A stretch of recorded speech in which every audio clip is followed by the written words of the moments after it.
आशा करता हूं आप सब बहुत अच्छे होंगे। मेरा नाम है सिद्धांत अग्निहोत्री, स्टडी ग्लोस पे आपका बहुत बहुत स्वागत है। Trump did it again. तो डोनाल्ड ट्रंप ने फिर से कांड कर दिया है, बात करेंगे।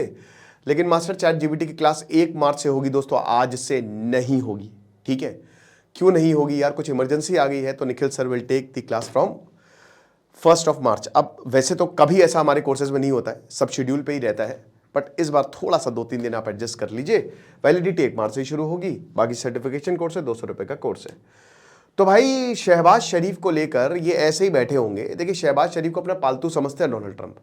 अभी मीटिंग हुई, मतलब इतनी बेइज्जती, मुझे लगता है कि ये ऐसे कैमरे के सामने तो बहुत मुस्कुराते होंगे, लेकिन जब ये घर जाते होंगे ना, भाई समझदार आदमी है या नहीं भी है पता नहीं, बट जो भी है आदमी तो है, थोड़ा तो है ही यही ईगो, थोड़ा बहुत सेल्फ रिस्पेक्ट है। तो जब ये जाते होंगे तो ये सोचते होंगे कि यार बहुत, मतलब इधर इट्स पेनिंग हियर, दिल पे चोट मारी है यार, मैं क्या कर रहा हूं, मैं क्यों हूं यहाँ पे, कौन है ये लोग, कहां से आते हैं?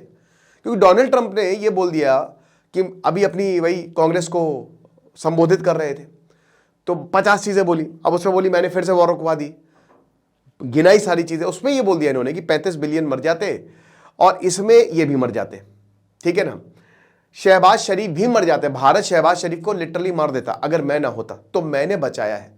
और शहबाज शरीफ बिल्कुल बोलेंगे आपने बचाया है, क्योंकि शहबाज शरीफ को जो बोला जाता है डोनाल्ड ट्रंप द्वारा, अभी तो मतलब आप ये समझिए कि ऐसे बोला उड़ गए, ऐसे बोला खड़े हो गए, आए हाथ मिला लिया, गले मिल गए, अजीबो गरीब एक्सप्रेशन होते हैं, खुद ही नहीं समझ में आता, कुछ सोच रहे होते हैं इतना कर्जा देना है, घर पे जाऊंगा तो आसिम मुनीर मारेगा, और तभी डोनाल्ड ट्रंप बोल देते हैं उठो उठो उठो बोलो जल्दी थे। तो वहां पे ये कुछ भी उल्टा सीधा बोलना शुरू कर देते हैं, है ना, जबरदस्ती हंसते हैं। तो एवरीवन नोज कि क्या चल रहा है। आसिम मुनीर म्यूनिच कॉन्फ्रेंस में उनसे आईडी बोला, आईडी किधर है आपकी, और जबरदस्ती पूरी मिलिट्री यूनिफॉर्म में गए, जोकर बन के गए, है ना। सद्दाम हुसैन या मोहम्मद अल गद्दाफी बन रहे अपने आप को। सद्दाम हुसैन को भी भाई बोला गया था कि सूट पहनिए, थोड़ा सा सूट पहनने का बड़ा शौक था, मोहम्मद अल गद्दाफी जाता था यूनिफॉर्म में। तो भाई यही है हिसाब किताब। ठीक है, आप देख रहे हैं कि पाकिस्तान के हालात बहुत खराब है, और अभी यही पता चला कि पाकिस्तान एक्सट्रीम पॉवर्टी पे है। ठीक है, जहां साउथ एशिया में दुनिया की पॉवर्टी घटी है, पाकिस्तान की 7% से बढ़ गई है, 21% से वो 28% पे चली गई है। तो आप देख सकते हैं कि आप इसी बात से ही समझिए। और देखिए, ये तो रिपोर्टेड है, अनरिपोर्टेड तो कितने हैं, वहां पे लोग स्ट्रगल कर रहे हैं कि हालात क्या है। लोग लिटरली अमीर है, पाकिस्तान के जो लीडर्स हैं, इतना पैसा आपने कभी सोचा नहीं होगा। आम पाकिस्तानियों को कुछ भी नहीं मिल रहा है। और जॉन केराकाऊ ने बोला था कि वहां बेनजीर भुट्टो बोल रही है कि अगली बार बेंटली मत लेके आना, इतनी बेंटली का कलेक्शन था उसके पास। आम एग्जैक्ट वर्ड्स थे सीआईए का जो फॉर्मर ऑफिशियल था कि यहां पे आम पाकिस्तानियों के पास चप्पल पहनने को नहीं है, और वो ससुर बेंटली बेंटली खेल रहे हैं। ये जरदारी, शरीफ, इन सब ने पाकिस्तान को बर्बाद कर दिया, पाकिस्तान को खत्म कर दिया है।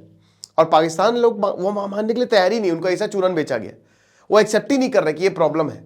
अभी भी जो अमेरिका कर रहा है, भाई ख्वाजा आसिफ चाहे जो भी हो, उन्होंने 2-3 चीजें तो बिल्कुल सही कही हैं, और यही बोला था उन्होंने अपनी पार्लियामेंट में कि अमेरिका ने हमको टॉयलेट पेपर की तरह यूज किया है। तो अब वो शहबाज शरीफ को टॉयलेट पेपर से भी बदतर बना रहे हैं, जो टॉयलेट पेपर में लगा होता है वही बना रहे हैं, उसी तरीके से यहां पे इनको यूज किया जा रहा है, और ये समझ ही नहीं रहे। अभी भी ये अमेरिका अमेरिका, और बल्कि पाकिस्तान में प्रोटेस्ट हो रहा है इस चीज को लेकर। इमरान खान अब गए तब गए ऐसा हो रहा है। इमरान खान अंधे हो चुके हैं पूरी तरीके से, कुछ भी नहीं समझ में आ रहा है। अभी फ्रेश प्रोटेस्ट हो तो उसको दबा दिया गया, मिलिट्री तगड़ी है इनकी। बलूचिस्तान में यहां पे लिटरली किडनैप किया गया पाकिस्तानी सोल्जर, वो बेचारे भीख मांग रहे थे कि भैया हमको बचा लो। पाकिस्तान की आर्मी कुछ नहीं, चुप है उस पर। खैर कारगिल में उन्होंने एक्सेप्ट नहीं किया, अब क्या करेंगे। ख्वार ऐसे ही अभी खैबर पख्तूनख्वा में भी सेम चीज हमको देखने को मिली, फिर ब्लास्ट हुआ अभी। मतलब हर दिन पाकिस्तान में हमले हो रहे हैं, कभी बलूचिस्तान लिबरेशन आर्मी कर रही है, कभी कोई कर रहा है, बट शहबाज शरीफ सिर्फ अमेरिका अमेरिका कर रहा है। और जो भी हो रहा है उसको बोल रहा है भारत ने किया है। अभी बलूचिस्तान का हमला हुआ, उसको बोला भारत ने किया है। अभी इस्लामाबाद पे बॉम्बिंग हुई, भारत ने किया। एक भी सबूत नहीं दे पाए, नो एविडेंस। जिनके लोग मरे हैं, भगवान उनकी आत्मा को शांति दे, आए यहाँ के, वहीं का कोई शायद पुलिस चीफ थे, पता नहीं कौन था, खूब गरियाया, खूब चिल्लाए कि भाई तुमने दहशतगर्दों को पाला है, तुम्हारी वजह से हम लोग के लोग मर रहे हैं, हमने क्या किया, तुमने यहां पे इन लोगों को पाल के रखा है, हम क्या करें बताइए आप। तो ये हालत है इस समय पाकिस्तान की। और डोनाल्ड ट्रंप, अब देखिए ये स्लिप ऑफ टंग ही लग रहा है, बट भाई देखो, हो सकता है ये जानबूझ के भी बोला हो, बट जैसा भी हो, पाकिस्तान की इतनी औकात नहीं है कि ट्रंप को ये बोल दे कि आपने गलत कहा। भारत ने कई बार बोला, ऑफिशियल स्टेटमेंट जारी किया कि ट्रंप ने नहीं बोला है कोई वॉर नहीं रुकवाई। भारत ने बोला, अमेरिका की आंख में आंख डाल के बोला। जो कि अभी भी मुझे लगा कि ट्रंप का नाम नहीं लिया इन्होंने, ये बहुत गलत की है। क्यों डर रहे हो भाई? बट ठीक है, चलो डिप्लोमेसी ऐसे ही काम करेगी, हम ट्रेड डील की, क्योंकि अगर आप देखो ट्रंप का बिहेवियर तो उसने सारे लीडर्स को गरियाया है। नरेंद्र मोदी को लेकर उन्होंने गरियाया तो पूरे भारत को ही है, बट नरेंद्र मोदी को लेकर बोला कि नहीं अच्छे आदमी है, ये वो फलाना धमाका। लेकिन फिर भी दोस्तों यहां पे डोनाल्ड ट्रंप का नाम लेना चाहिए था पार्लियामेंट में कि हाँ ये हुआ।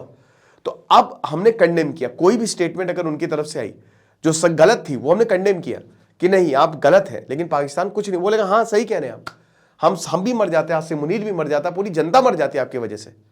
आप हैं तो हम हैं, आपने हमको नया जीवन दिया है, ये हालात है। कश्मीर में दोस्तों ऑपरेशन चल रहा है। कश्मीर में इजराइल 7 के ग्रुप को खत्म कर दिया, 20 दिन पहले आदिल को मार दिया, अभी सैफुल्लाह को भी मार दिया। तो वहां जैश और लश्कर के मास्टरमाइंड को खत्म किया जा रहा है। हायरार्कियल स्ट्रक्चर है, ठीक है, हायरार्कियल स्ट्रक्चर यहां पे होता है पूरा। तो एक कहते हैं ना कि कश्मीर में एक नया सवेरा हमको देखने को मिल रहा है। आर्मी वहां पे फुली एक्टिव है। पाकिस्तान टेररिज्म को रिवाइव करने की कोशिश कर रहा है। उसको पता है कि अगर हम आतंकवाद फैलाएंगे तो भारत हम पे हमला कर देगा। ये नई डॉक्ट्रिन है हमारी कि अगर हमने मतलब अगर पाकिस्तान, हमें पता चल गया कि पाकिस्तान इसमें इन्वॉल्व है तो हम आतंकी हमला हम मार देंगे। तो पाकिस्तान चाह रहा है कि जितने ज़्यादा दोस्त बना सके बनाओ, और उसके लिए कुछ भी करने को तैयार है। अमेरिका चाहता है कि वो अमेरिका जब हम भारत के ऊपर हमला करें तो अमेरिका हमारे साथ रहे। आज नहीं तो कल दोस्तों ये पाकिस्तान करेगा ही करेगा कोई बड़ा आतंकी हमला। हमारी इंटेलिजेंस एजेंसी लगातार उसको नाकाम कर रही है। अभी आपने देखा कि 8 आतंकियों को गिरफ्तार किया, ये भी बड़ा प्लान बना रहे थे। तो एनआईए इस समय फ्रंट फुट पे है, क्योंकि खतरा पहलगांव के बाद और ज्यादा बढ़ गया है। 10-11 देखा आपने जो हुआ अभी पिछले नवंबर में रेड फोर्ट पे, फिर अभी यहां पे बहुत बड़ा नेटवर्क जो है बस्ट किया गया, ये भी हमले की फिराक पे था। कश्मीर में एनकाउंटर चल रहा है। तो ये इसलिए है कि कल को जब भारत मारेगा चड्डी निकाल के, ठीक है, तब फिर ये अमेरिका के पास जाएंगे कि देखिए हमने तो आपको बलूचिस्तान में ले आए, हमने तो आपको डील दे दी, तो आप कुछ करते क्यों नहीं। मेन प्लान यही है। बाकी आपको क्या लगता है आप मुझे बताइएगा। और हमारा कोर्स अब 1 मार्च से शुरू होगा। खुश रहिए, पढ़ते रहिए। जैसे सिद्धांत नहीं होता साइनिंग ऑफ।